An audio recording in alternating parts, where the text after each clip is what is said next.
Hello, everyone.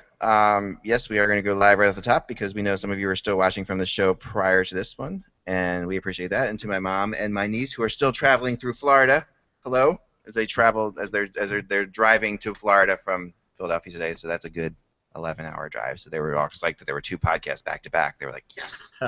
So, so somewhere on Route 95 near south of the border right now, they probably are stopping for some illegal fireworks and listening to the podcast. That's the only thing I can say. So here we go. It's the 23rd of April. Hey, Hockey World, it's Thursday, April 23rd, 2015.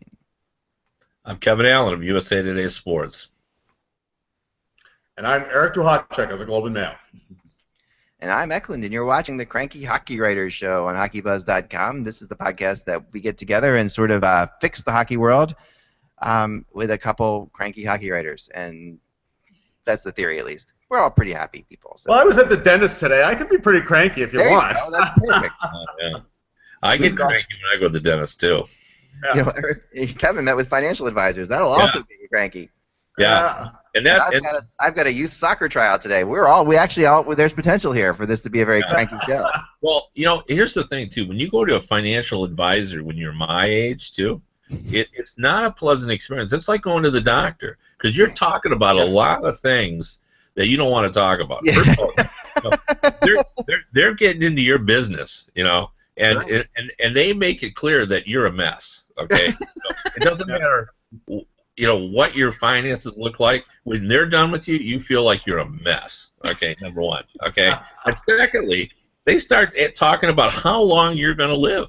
Like, that's a prime topic of conversation. Like, how long are you going to live? So that's as bad as going to the dentist. It's no fun going to the financial advisor. Oh, that's That why. might be worse than going to a dentist because I actually got a clean bill of health today. So as far as dentist visits go, it was about as unintrusive as it could be. So So you're not a mess then, Eric? I'm not, my teeth apparently are great, and financially, I don't go to financial advisors, so I prefer the flamingo approach to that, and work until I'm 90. So what's the difference, right? There you go. I know, it's so funny. I'm trying to outdo Red Fisher. I've got, let me see, I'm 37 years, and I feel like I could go until for 50, and Right. I think Red made it to 50. And I think I can make it to 50 years too. Wow. And maybe I'll try for 51 just to sort of put Red in the rearview mirror if I can. So you're not going to do what Chelios did with Gordie Howe. Chelios promised Gordie Howe he would not play longer than he did. You're not going to promise that to Red? I promise the opposite if I can. If I'm healthy enough, and if my financial advisor, likely would tell me, keep working as long as you can, pal. You're a newspaper guy. Newspaper guys, look at how little these guys make. It's a joke. Yeah. Oh my gosh, that's We're awesome. going to talk about hockey, weren't we? Well, we were, yeah, but I won't tell the tooth story that I will briefly that I broke it. The only time I've ever broken a tooth at dinner was the night I met my future in-laws. And my father-in-law is a dentist. Okay, so I was at the dinner, and literally I ate something at their house, and literally my tooth breaks off, and I'm in pain, and he says, "Oh, don't worry." So we hop in their car, we drive 30 minutes to the office. This is, they open the door. My wife's sitting there with the suction, holding it in my mouth. So this is, I was like, sure, and he's looking at his teeth. He's like, "Your teeth are a mess," and I'm like, "Nice to meet you." Nice to meet you. It was great, and she's of course looking at it. She's like, your teeth don't look too good. I've never seen them this close before. I'm like, well, there's reasons for that. And so my first impression with them was really strong. And ever since then, that's the kind of family that flosses at the dinner table after a meal, which is the most disgusting thing. Okay, that's way too much detail for your Precisely, viewers. but that's how really intensely start talking about hockey now. right. That's how intensely teeth oriented they are. But we have not talked as a group about the draft lottery, and I wanted to start there because I kept thinking of you, Eric, the whole time. You're like, wouldn't it be something if Canada gets a generational player, And the whole thing was sort of surreal. They really did. There was a lot of build-up. Yes. I was nervous watching it. Does anybody else feel that way? Does anybody else like get like a whole like rush? Like I felt like I was watching a shootout in the Olympics or something. I was like sitting. I'm like, this is intense. And what were your thoughts, Eric, when this whole thing was going down? Yeah, no. Well, that's well said, and exactly. Now, in case people don't remember as the way you seem to, which is great. One of the contentions I made early on in one of our very first podcasts was that Canada. I asked the question: when was the last time Canada had a generational player? And I'm not talking about guys who are MVP. Jose Theodore won the MVP, the Sedins.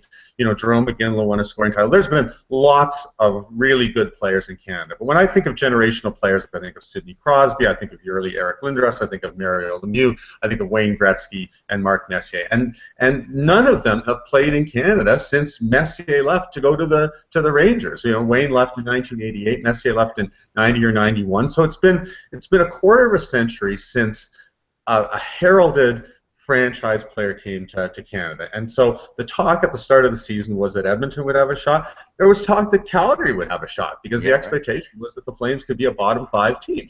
And my feeling at the time was, wouldn't it be good for Canada to have a generational player? I get it that going to Arizona would probably stabilize. Maybe if McDavid had ended up in Arizona, that could do for that market what Crosby or even Lemieux. Both of these guys essentially saved franchises, and Lindros built a building for the Flyers, and he was the dynamic player for 5 years. It changed about after the injuries started. So when it was Edmonton, I have to say there was a part of me that thought good, because I think that's what Canadian hockey fans need. One of the things about covering hockey in Western Canada, as I do, is that with the injuries that Mario Lemieux had in his career, and with the injuries that Sidney Crosby has had in his career, these great players have played here only a handful of times. Lemieux wasn't here much. He was a lot of times when the Penguins made their trip to Western Canada. Mario wasn't on it, and that was the case with Crosby for a lot of his career. So I think. There is, and then, so that's my view. Now, the view in Canada, and I think that it was shared in other parts of the hockey world, was, how come Edmonton just keeps getting so lucky? Because they already had 3 number ones, and they previously won a draft lottery. How did they deserve to win it again? And I don't have an answer for that. If you knew the answer to that, you would be buying lottery tickets, and you would be retiring, and you wouldn't need a financial advisor. So I'm happy that he's coming to Edmonton, and I'm glad that there don't seem to be any issues in terms of his willingness to come to the market and to be an integral part of what I think is now going to be a very exciting young team. If you put McDavid in that lineup, if you put Draisaitl in that lineup, if you look at the strides that Ryan Nugent-Hopkins made, the last team that I can remember that had 3 young centers that had that much potential was the last year of the Quebec Nordiques, when it was Matt Sundin, Joe Sakic, and Peter Forsberg, all 24 and under. Eventually, all had Hall of Fame careers. Sundin eventually got traded because they had a surplus of players. But that is the potential that Edmonton has right now, and now it is up to that organization not to mess it up. Yeah, that's a really well put. There was a lot of anger throughout the league about this. I think, Kevin, one of the things I wanted your opinion on it too, but one of the things I'll throw in there is I thought McDavid handled it incredibly well. Like I thought because it was a tricky situation for him to be in, because he was it was a little bit shocking. Obviously, he was obviously in his head preparing for anything, but he made it pretty known where he wanted to go. The word was out, that Edmonton probably wasn't the first choice, but he handled it very well. And what were your thoughts, Kev? Well, I was just struck by the fact that I thought Connor McDavid was like most of us in that he didn't really entertain the idea that it could be Edmonton. It looked to me like he was just ill prepared for that, and I think most of us were. I think when we talked about all the possibilities, you just didn't think Edmonton could be that lucky yet again. It didn't seem possible. I had them listed, and I talked about it, but it just never occurred to me that it would actually happen. And I had done that story where I quoted Bill Daly as saying that he had been approached by GMs who wondered whether or not there should be some sort of rule about put in place that you couldn't get back-to-back first picks, or something along those lines. And I thought that was interesting that the Oilers had such good luck over the last 4 of the last 6 seasons. So, but the other overwhelming thought is McDavid is going to a team that is a bigger mess than my finances. I mean they have been just have not been able to put it together. But Connor McDavid, as I've told many of my readers, this is a different story than getting Yakupov or Taylor Hall. This is not. This guy is a step above those players, and he's going to make a difference. And now I think it's incumbent upon the Oilers to not make some of the mistakes that people have made when they've got a franchise player. I think you look at what has happened in Pittsburgh, and you say to yourself, the Penguins have never had enough wingers to take care of both Malkin and Crosby since they had them. They've always been one short. Now I feel like they're two short. Yeah. And so I think you start planning accordingly. I think they're going to probably need to make one big trade, whether that's Nugent Hopkins or someone else, because I think you really don't need 3 all-star potential centers. You need 2, but you got to have 4 really quality wingers. Yeah. And I also think you have to help that defense. And I think they need 1 premium defenseman. And I think if you traded to Nugent Hopkins, you could achieve that goal. I think you can get that type of player. So I think they're in a great position now. And with regard to a Canadian team landing Connor McDavid, I kind of felt it would have been better for the league if he ended up in Arizona. I thought that was the best fit. I really didn't want Buffalo to get it because I thought what they did down the stretch, I thought it was a bit much. The trading of the goalies. Yeah. I was fine with the stripping it down to the chassis. That's just an American thing to do when you're rebuilding a pro sports team. You start over, but they went a bridge too far, I felt, in that. So I didn't want to see them get it. But I think it is kind of fun to have our Canadian star in Canada, and there's still there's still romance with the Oilers because that's where Gretzky was. Yep. So I was fine with that, and I think some people have brought up, including one of my colleagues at USA Today, about how from the television marketing perspective, that it's not good for NBC that Connor McDavid's there. But I think even NBC has made their peace with the idea that it's okay to show, and this is how far I think the American hockey marketplace has come. Like, they're okay now with putting a Canadian team in the Winter Classic, and I think they would be okay with putting the Edmonton Oilers on TV a lot against top American-based teams because they're going to have Connor McDavid. So I don't even think that's going to be the negative that some people think it's going to be. Do you think, Eric, that they have to move? That they're going to move one of these guys? Do you think Ryan Nugent-Hopkins is a good bet, perhaps? I don't know because it is a good question. And Kevin outlined all of Edmonton's problems, and I would add to that they absolutely need to stabilize the goaltending. They've had a revolving door there in goal, and it just hasn't worked. This year, the goaltending wasn't good enough this year. The team didn't play a great defensive system. They left the goalies out to dry a whole bunch of times. But having said that, they need to do. Whoever is this year's Jonas Hiller, like Jonas Hiller has come into Calgary and really stabilized that position. He was a free agent. They didn't have to do anything other than sign him to a contract, and he's come in and he's played very well for them. Not, he's not, on a Devin Dubnyk run. He's not like Carey Price, a candidate for the Vezina and the Hart, but he's a guy that stabilized the position that wasn't very, good the year before. Edmonton definitely needs that. So that's the starting point. They do have 2 good young defensemen coming in Nurse and Clefbaum, but I don't think either is a 1-2. And if you look at the way the game is played right now, the most successful teams are the ones that have a stud defenseman that can play 25 minutes and move the puck to the forwards. Why is Pittsburgh having so much trouble? Because their stud defensemen, Letang and Maddox coming, these guys aren't there to move the puck up. So, there's so many interchangeable parts that need to fall into place for the Oilers to turn the corner. And I think that, they are on record as saying that they're not going to move one of those guys, and it may well be that for the first year they won't. I think that what they really want to do is see what Draisaitl brings to the mix.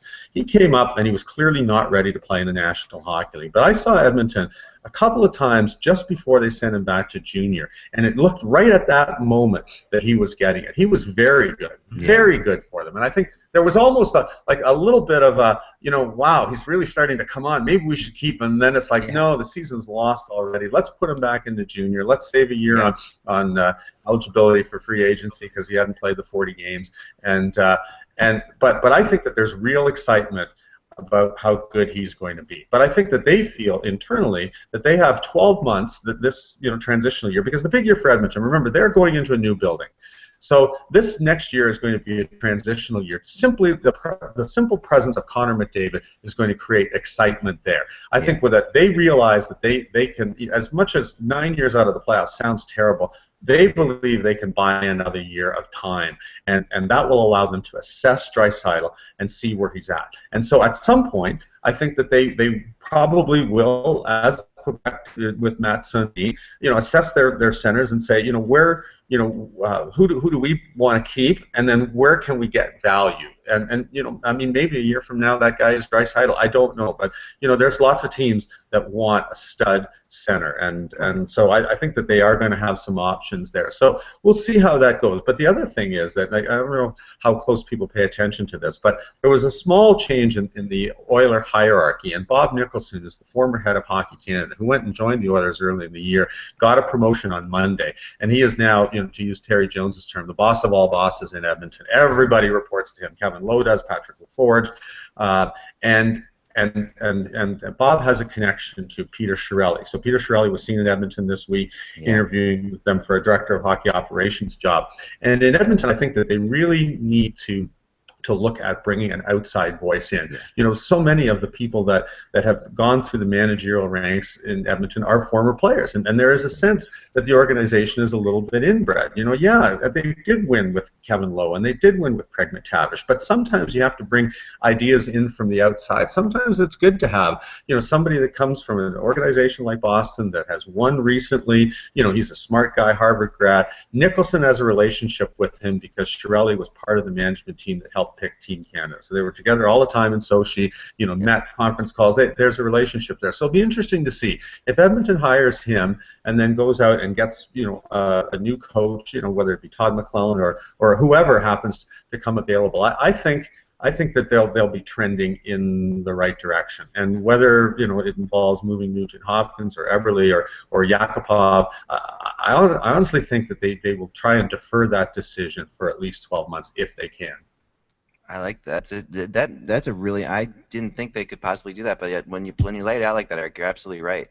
I think the Nicholson thing is really good. It's a really good idea too. I agree that there needs to be somebody up top there running the show, and that isn't, because that team, at least my dealings with them, they're different than almost any other team. Their fans, they actually, I've had fans on that team who are big time suite buyers who actually get told information about trades that have been right. Like there's a whole thing going on there where there's and it blows me away. Like I won't report something like that because it's from a fan, and then later I'm like, oh man, I probably should have written that. But I've learned a couple guys in there that just are they buy suites, and they're so the organization appreciates that so much that they've actually been told things that happen before they're going to happen, which I had never heard any other place. It's just personal experience. But I wanted to play a game, Eric versus Kevin. Ready for this? This is the game coming up on the top. Kevin, you represent the Nashville Predators. Okay. Eric, you represent the Edmonton Oilers. I need you guys to make a trade because I can't think of two teams that need what the other has more than those two teams. Is there a trade to be made there? Kevin, you can start. You can make your offer. Who do you want? Who are you giving up? I'm giving up Brian Ellis. So wait a second. Kevin gets to be David Poile. Hold on. And you get to be... Who are you offering me, Kev? Who are you offering me? I'll take Matthias Ekholm. Yeah, I bet you will. And you probably want Seth Jones. Well, I'm interested in Nugent Hopkins for sure. I can use the center. I don't know whether Mike Ribeiro is going to re-sign. I'm deep on defense, and you need defensemen. Maybe we can work something out. Eric. Okay, well, who are you offering? Are you offering Ryan Ellis? Are you offering Ekholm? Are you offering Seth Jones? I mean, Seth Jones was the fourth overall pick. Nugent Hopkins is the first overall pick. I'll do that. Yeah, I bet you will. How would you feel about Ekholm or Ryan Ellis? Not straight up for Nugent Hopkins, no, because I don't think that's enough value. I think that that I like Ellis, but he's a little bit undersized, and Ekholm, I want to see what his upside is. I mean, I'm pretty sure you're not trading Roman Josi, and I'm not sure how you feel about Shea Weber. I know that we've talked in the past about Weber coming to Edmonton, and that was pretty much squashed. I don't think Shea Weber would want to go there, even with the caliber of young player that we've got in our Oilers organization. But see, that's the problem, Eck, is that we are thinking like real general managers. If this was fantasy hockey, I think we could do this trade pretty easily. But I would need something else along with Ekholm for Nugent Hopkins. Well, there's other things. You got some prospects there, Kev. Yeah, well, and we also, I think we'd be willing to go first round pick too. Well, but Kevin, I've already got 2 first-round picks, so so I suppose I'll. But you know what? I'd consider that. You know what? I would consider that because I would then, I suppose, cast it out, because I already have Pittsburgh's first-round pick. If I have your first-round pick, and of course I'm going to take Connor McDavid with my first-round pick, 2 first-round picks in a good draft. Maybe I can pry another defenseman, because that's what you don't have a first-round pick this year, Mr. Poyle. You've already traded that pick for Santorelli and Franzen, so you've got to make it. Oh my God! I think he should be able to undo that trade. I honestly think. All right. Remember in the schoolyard, you could always go trade backs, trade backs. You should be able to do that in the National Hockey League. You just go on a conference call or on Skype and wave your hand around a little bit. No, take that. I would say this too. Again, I don't know whether I could get Shea Weber to agree to the deal. But with Roman Josi playing as well as he did, like Josi was actually, and played better than Shea Weber this season. It's almost time for Josi to be a #1 defenseman, and if we could expand this deal, I wouldn't really even mind moving Shea Weber. Maybe it's time for us to go in a different direction.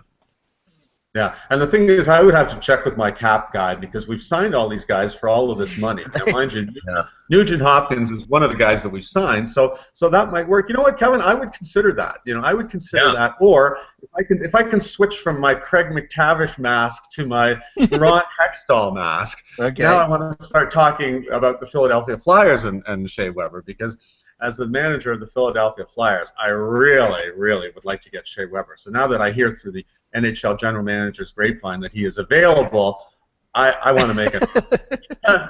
Yeah, well, I've got some assets that I'd be prepared to move too.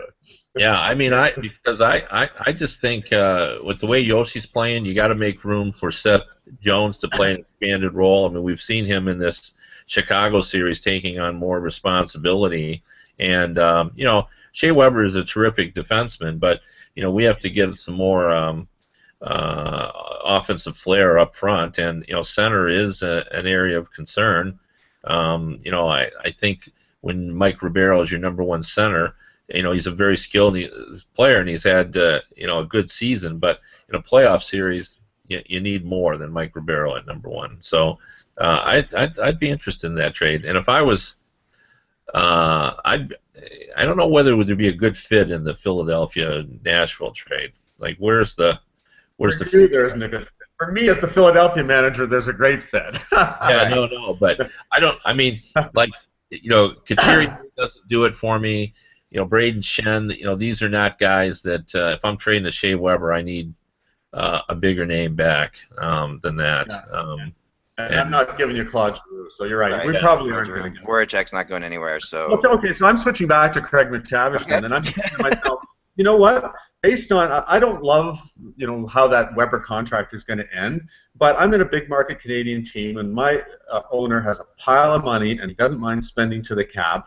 And because I'm giving you Nugent Hopkins, a guy I've signed to a fairly expensive contract on the, I think it's $6 million a year, based on what I think, the potential he's going to reach. And actually, like I say, he really got better this year. I'm not sure what the reputation around the National Hockey League of Ryan Nugent Hopkins is, but if you watched him in the second half of this year, he's starting to fill out into his body, and he's a more confident player, and he's in contact as much as he once did, and he seems to be healthy now. He's going to be a really good player. It's just taken him a little bit longer than some of these other players that went first overall. So I'm not in love with trading him, but I also understand that at some point, I don't necessarily need to have the depth at center I've got right now, and I want a guy like Weber to come in, because I think, again, as the manager in Edmonton, bringing in Shea Weber today is going to be a lot like bringing in Chris Pronger, 7, 8, 10 years ago, whenever that was, because that made a huge difference. He's, first of all, he's got that larger-than-life personality. He's got this aura about him, and I think that he is still a guy. He didn't have his best year, but I think he's still a guy who can be an elite level defenseman for another 3 to 5 years before we start to see a little bit of slippage. And I want that right now. I want that, and I think our fans want it. And maybe we can look at getting better faster if we have Shea Weber in the lineup. So you know what? Sold. All right, there, we've made the deal. It's done. Now I'm going to play the owner of the Predators in this thing for a second and say, what the? I already paid Shea Weber. Kevin is going to come back and say, that's what Abe Poland told me when I traded his 2 favorite players, and look what it did for our organization. I already paid 3/4 of Shea Weber's salary. Remember this? Remember when the Flyers put this market thing on the table? I had to pay $22 million up front for Shea Weber.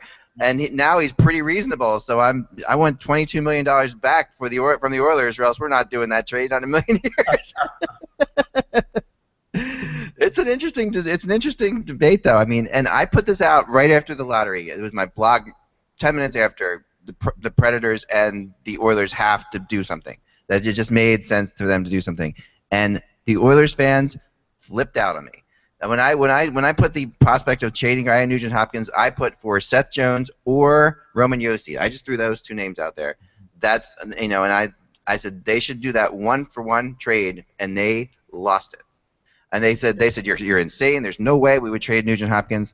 And I said, well, I even think Taylor Hall should be included, not included, but Taylor Hall, to me, if you're going to Shea Weber, you're talking Taylor Hall, because people were saying that's how I would see that play out, right? But I mean, I think the Nugent-Hopkins, the impression I've got from him is he's definitely looking a lot, better, a lot filling out. I see that too, Eric, and I think that's, he kind of reminds me of, I might be totally off base here, but I don't see Nugent-Hopkins play as much as I should, but kind of reminds me a little of like Vinny Damphus, who was thin and Langley in the beginning, but I might be totally off on that.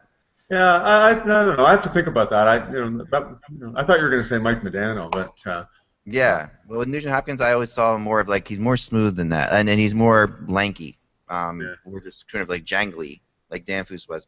That's sort of how I see him a little bit. But that's a good debate. The Eric versus Kevin segment. We'll have to bring that back. That was a good one.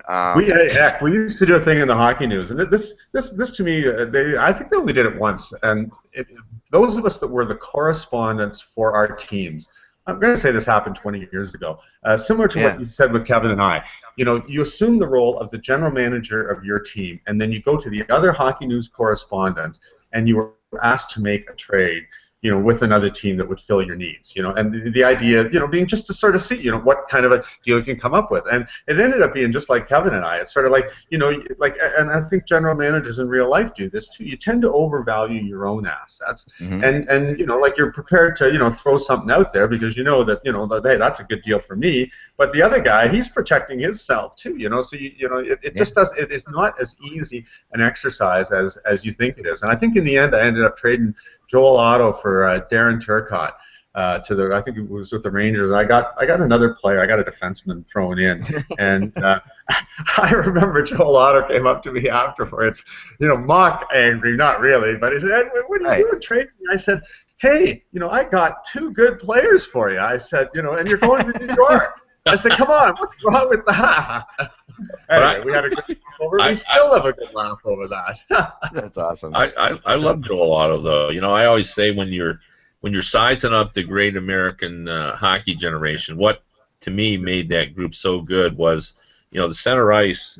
They had Pat LaFontaine, Mike Modano, Jeremy Roenick, Dougie Waite, and just to win faceoffs, Joel Otto. I always throw him in there as the 5th guy because he was a real valuable player, even at the international level, because he could win a face-off, and he was a big physical player.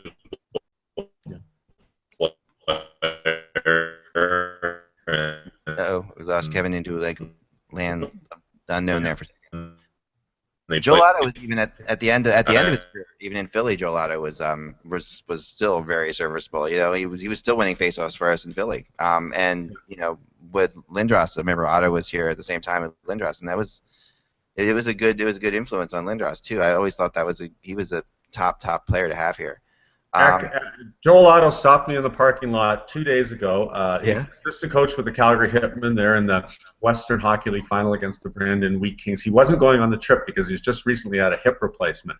And he is really one of the finest human beings I've ever met in hockey. And I said, Joel, you are too young a man to have a hip replacement. And he shrugged his shoulders in that sheepish Joel Otto way. And he said, yeah, but I want to, you know, kind of get my life back, and it's going pretty well. But he didn't want to sit on a bus for 11 hours for Brandon. I can't say I blame him. But he was really underrated. And Kevin, I've always maintained that he's the best player to never win a Selke Trophy because he played in Calgary. I mean, he went head-to-head against Messier, the only guy. Messier will tell you, he's the one guy that consistently gave him trouble. Just because like Joel was big and tough and could skate fairly well for big men and was, as you said, very good in the face-off circle. I think at some point along the way he should have won a Selke, and it didn't happen, and it's too bad. Sometimes those guys fall through the cracks because our voters don't look too deep sometimes for the Selke, and I think that's a guy that was overlooked for a long time. He was a real good player. Yeah, Eric, I'd love to get your thought on this too. I have felt, for a while that we've sort of lost our way on the Selke, and by that I mean we put too much emphasis now on finding a top-notch player who's also good defensively, as opposed to when the Selke first came out, we were looking for the Bob Gainey type, who's primary contribution was his defensive play. And I don't know, maybe I'm not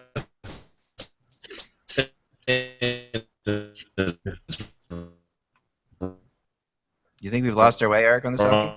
Well, here's the thing about the Selke, is that it almost seems that you have to be a center to win the Selke right now, and I think Kevin is right. I have to say, the three finalists I didn't have a problem with, and I was looking at Tyler Johnson from Tampa, and sometimes defense is. It's easier to measure defense now in the era of advanced stats than it used to be. Yeah. But the reality is that somebody who just goes out and does a Dave Lowry type of a job, who's a good penalty killer and a tough player, those guys, I don't think get a sniff in the thing anymore. And it would be interesting to see what would happen if if you I don't know how you sort of put a limit on. I don't know how you would do it. How do you say, okay, Jonathan Toews, you can't win the Selke again, even though I think he is the best, two-way player in the National Hockey League. And so I don't know. I'm not 100% sure. I agree with your point, Kevin. I'm just not sure how, what the next step then would be. Yeah.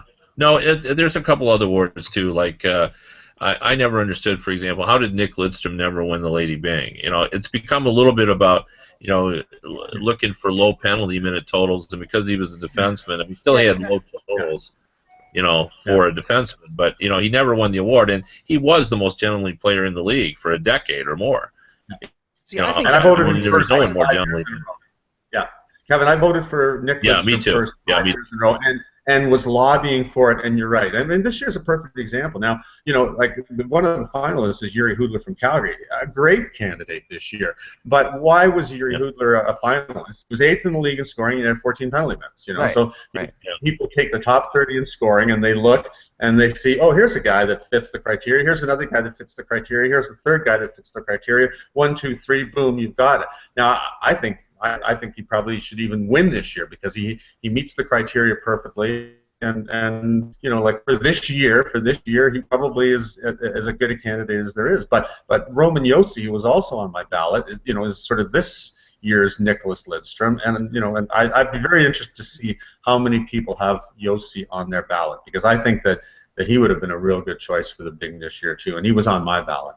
And one more award, like I'm still in I'm still bothered that Jaromir Jagr has not won the Masterton, because dedication and perseverance in the game, I think, pretty much, that sums up Jagr's career. And like Nick Lidstrom never won that award either.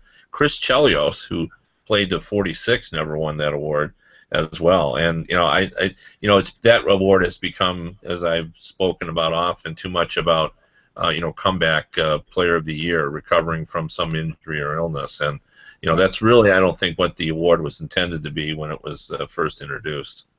I think we need a show where we redefine the NHL awards. I think, because I honestly think that we need to fix this. Is one of the things the Cranky Hockey Writers can fix, and I think we should. Yeah. I think because that would be fine with me, because the thing about the Masterton is that I love it because you read the bios of the 30 guys. We vote differently on the Masterton. I'm not sure how many viewers are aware of this, but the Masterton vote is different than the NHL awards. It is a separate ballot. 30 chapters of the Professional Hockey Writers Association nominate one candidate per team and do about 150-word bio of the athlete. Then you get 30 of these bios, and then you consider all 30 of these candidates against the strict definition of the award. And so, there are candidates that you don't even think about, but if you sit there and spend some time thinking about that, fit the criteria perfectly. And Kevin is right. I've stopped voting for the injured comeback player of the year, because I just don't think that that's what it was designed for. Jagr is a great candidate, but Kevin, what about Andrew Cogliano of Anaheim Ducks? I mean, here's a guy that just that meets that criteria too. I mean, he's just he plays every game for them. He plays hard. He plays with intensity. He goes in there and forechecks. He's become an important leadership voice on that team. As he's gotten older, and with Solani and Koivu gone. And if you read the Cogliano bio and then you look at what the Masterton is, he was one of my choices this year. He won't win it. I'll bet you there were 5 other people that have Andrew Cogliano as the Masterton. But I just think that he would be a good choice this year, and it will never go to a guy like that, unfortunately, because it has become a little bit perverted, as Kevin says. Unfortunately. Well, if we're going to fix it, I mean, we could also introduce the, in addition to the Norris Trophy, which generally goes to a guy with offensive brilliance, we can have the Rod Langway Award to exactly. There's so many things. Like I had a writer write to me an email me a while ago when we were talking about this, who just thinks the Lady Byng Award is the most ridiculous trophy in sports, and that there's no point in it. And he basically said they're making up something to honor people that they want to honor. Who he says, but why is gentlemanly something that's encouraged in hockey? He was completely like, this is just, what are we talking about here? He just went off on it. He said, I don't understand this award. I think that it's always somebody that they want to give an award to that didn't get another award. And while I think there's a place for gentlemanly in hockey, I didn't totally disagree when he was making a really good point.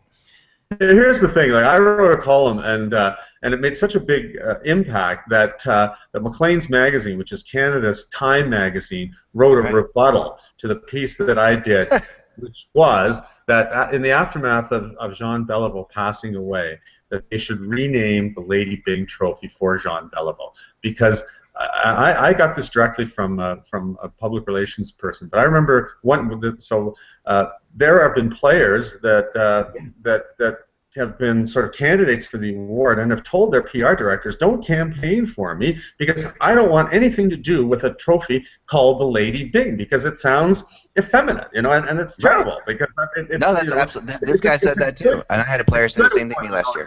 It's a good award, and I think that if the name was associated with Jean Beliveau, who had this gentlemanly bearing and yet played the game hard. You can have a gentlemanly bearing and play the game hard. Kevin, I voted for Jerome McGinley a couple of times for the Lady Byng because I think that he meets the criteria. He was not a dirty player. I get that, you don't want to give the Lady Byng to, somebody that has 100 penalty minutes and has their elbows up all the time and they're, is shoving their stick in your mouth guard and breaking teeth and, but McGinley was never that. He was a hard player but played clean. And so I had no problem. But again, tremendous backlash against the Beliveau suggestion, and a tremendous backlash against the idea that a player who plays a hard physical, power forward game could even be a candidate for the Lady Byng. So, and I'm not suggesting that we rename all of these trophies, but I think that that's one, just because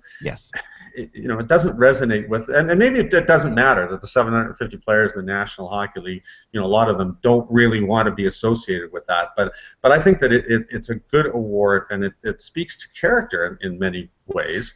And I don't think that that's a bad thing, but I think that it would have a far greater stature in the National Hockey League if it was named after someone like Jean Beliveau. And let's face it, I mean, the Players Association did rename their award, right? It was the Lester Pearson, now it's the Ted Lindsay. So there is a recent precedent for doing that. I don't know if the heirs to Lady Byng or would have a problem. I mean, I don't know. I know the NHL doesn't want to tamper with its history, and it's not going to happen. But it is something that I would like to see considered, because I really do think that if the award is for the players, and the players have a funny feeling about an award named the Lady Byng, that maybe that's something that you can address. There is a famous quote from Dave Brown, the former tough guy of the Flyers, who was quoted as saying, "I wouldn't want to win that award unless they rename it to the Man Byng Award," if you remember. I mean, what we really want here is, in my opinion, is a class guy award. That's sort of what we're looking for. And gentlemanly is another way of putting that too. But some teams will have a class guy award when they have their own team awards at the end of the year. And and then there's other teams that have this. In Philadelphia, we have an award that we give to the player that's friendliest to the media. Basically, that gives that goes out of its way to help the media at any time. And there's certain things like that. But I mean, I think the Jennings is another award that. Why don't we have an award for the team that scores the most? We have an award for the team that gives up the least amount of goals. We don't have an award for the team that scores the most. There's sort of a we can we can make this work. Okay, well before we finish with that, do we agree that the NHL probably has too many awards, and that the part of the problem was that like when you introduced the Mark Messier Leadership Award and then some of these other public service awards, that that they have crowded the award landscape to the extent that like if you added a couple more, holy mackerel! I mean, you'd pretty much be recognizing every other player in the National Hockey League if it's getting a little bit out of hand. So, can you do away with some of these awards that the plus minus award? I mean, can we do away with some of them and maybe come up with a couple that have meaning? Because I agree, if there's a defensive forward award, there should be a defensive defenseman award. And I think we can have all the awards, but I think we need I think the award ceremony that is the typical award ceremony, we need less awards. But then I think there is another place. There's a place for all these other, for the writers or whoever to vote for other people. Okay, so it's like the Oscars, those cinematic scenario awards. They have luncheon before, and then they do like a 5-minute clip, and you can see all of the winners. And then you just give the major awards out at the earlier tonight, Seth Jones won the greatest defensive forward. Earlier in the day,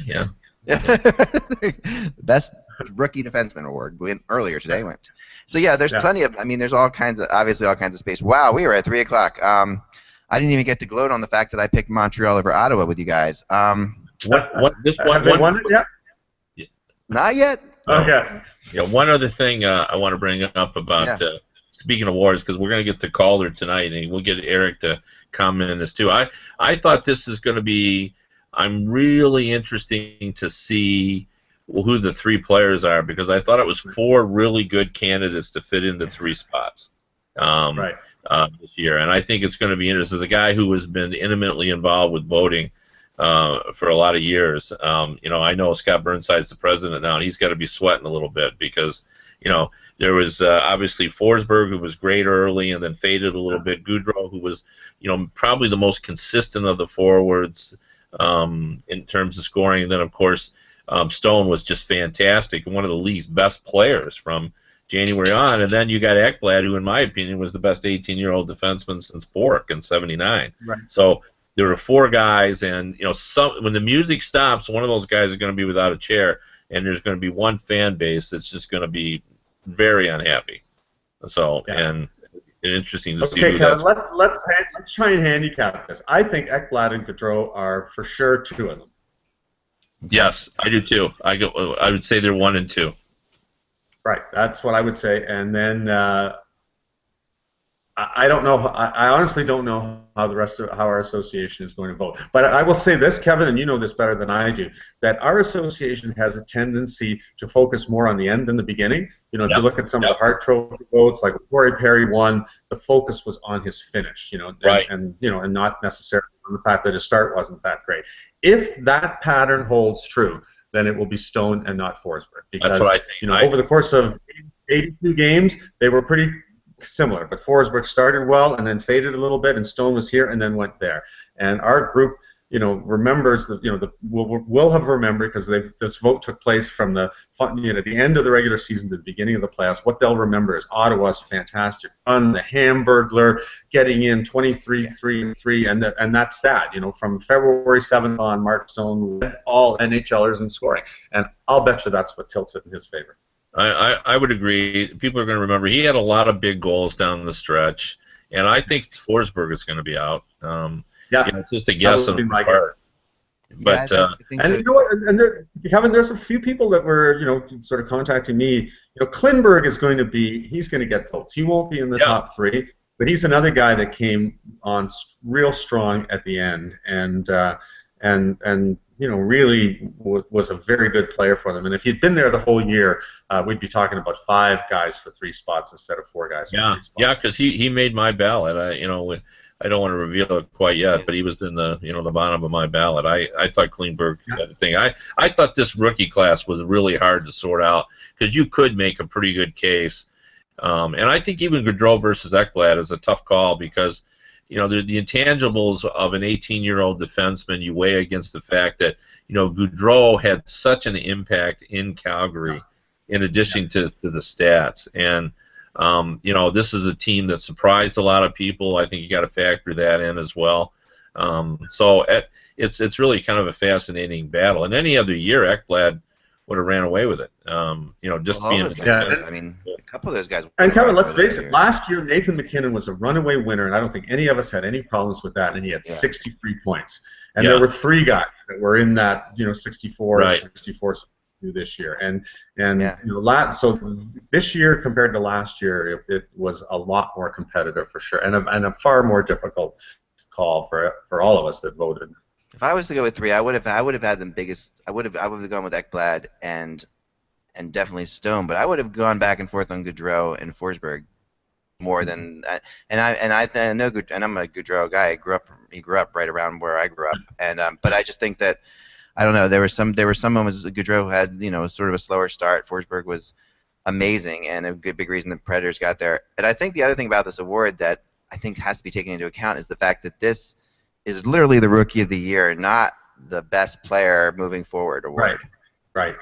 You know, like Ekblad is the guy that you want. Of these 4 guys, Ekblad, you'd take him, right? That's, of course, because you can't get that. But the best player this year was Mark Stone. I mean, that's my opinion, that he just was the best player. I mean, because he literally, you know, helped that team make it into the playoffs. He was one of the best players in the NHL, not just one of the best rookies.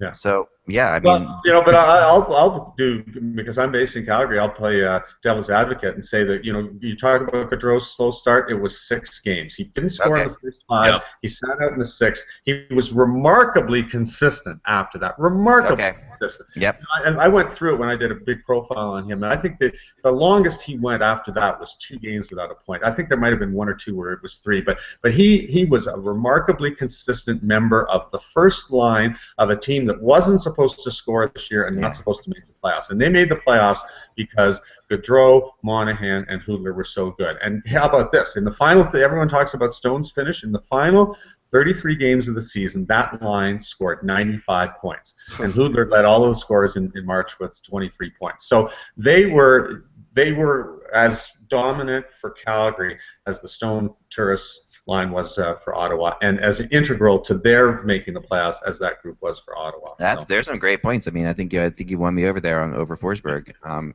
I think that, you know, and Stone's older than the other 3 too. That's another thing that does come into account, right? Stone's 23 or 24, right? Gaudreau's 23 too, I think. Okay, so yeah. Or 22. No, Gaudreau's 21. Yeah, 21. Yeah, but you're right. I mean, you know, that's a factor, but it shouldn't be like the determining. Yeah, it shouldn't be the determining factor. It was a great rookie class. I mean, the best rookie class we've had, the best goalie class we've had in a long time. as well. You know, I mean, there's like 4 or 5 goalies that deserve this Vezina this year. So that I think that this was, you know, and also you're not even mentioning Hutchinson, who was another rookie who was completely, at times, you know, he could have won a rookie. He could have won the Rookie of the Year. I mean, he was amazing. And I still don't understand why he didn't play in the playoffs at all. That's just my opinion. Yeah, but he wasn't. He had in order for a goalie to get in there, he's got to keep the net. And, yeah. I know. But moving forward, he might be one of the best in this whole group too. So that's the thing that we just don't know, right? Moving forward, it's who do you want? You know, Stone. This might be a one-trick pony for Stone. It might not be, but it could be. Forsberg. Maybe he got tired at the end of the year or maybe maybe he could have been like, oh, you know, remember he was traded for, you know, the Caps gave up on Forsberg. So there's all kinds of things that come into play with this, right? So yeah, it was a great show as always. So fast, so awesome.